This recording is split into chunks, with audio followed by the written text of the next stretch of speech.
అనంతపురం జిల్లా కళ్యాణదుర్గం పట్టణంలో ఎలుగుబంటి సంచారం భయాందోళన కలిగిస్తోంది. స్థానిక మార్కెట్ యార్డ్ ఎదురుగా ఉన్న బిస్కెట్స్ ఏజెన్సీ నిర్వాహకులు కరణన్ రాఘవేంద్ర గోడౌన్లోకి ప్రతిరోజు రాత్రి ఎలుగుబంటి చొరబడుతోందని నిర్వాహకులు ఆందోళన వ్యక్తం చేస్తున్నారు.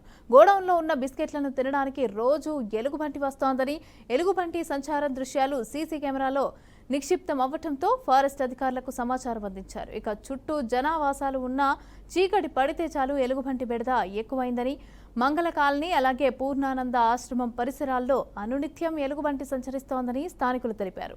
అధికారులు స్పందించి తమ కాలనీలను వన్యమృగాల బారి నుంచి కాపాడాలని స్థానికులు ఆందోళన వ్యక్తం చేస్తున్నారు.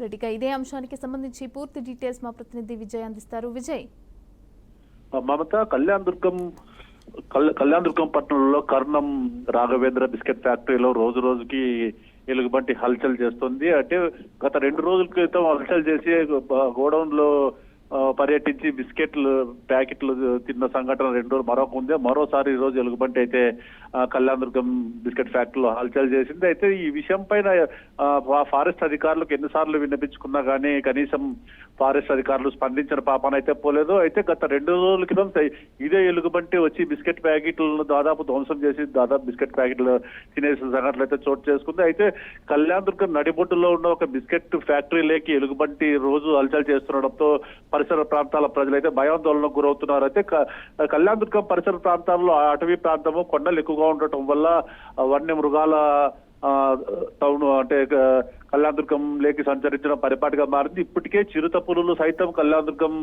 పరిసర ప్రాంతాల్లో సంచరిస్తున్నాయి. ఇంత జరుగుతున్నా కానీ అధికారులు అయితే చోద్యం చూస్తూ ఉన్నారు. అయితే గ్రామ ప్రజలు వాళ్ళు విమర్శలు అయితే చేస్తున్నారు. అయితే ఇప్పటికైనా ఫారెస్ట్ అధికారులు స్పందించి వీటిపైన కొంచెం దృష్టి కేంద్రీకరించి ఎలుగుబంటుల దాటి నుంచి కాపాడాలని అయితే వేడుకుంటున్నారు. మమత, రైట్, థ్యాంక్ యూ విజయ్.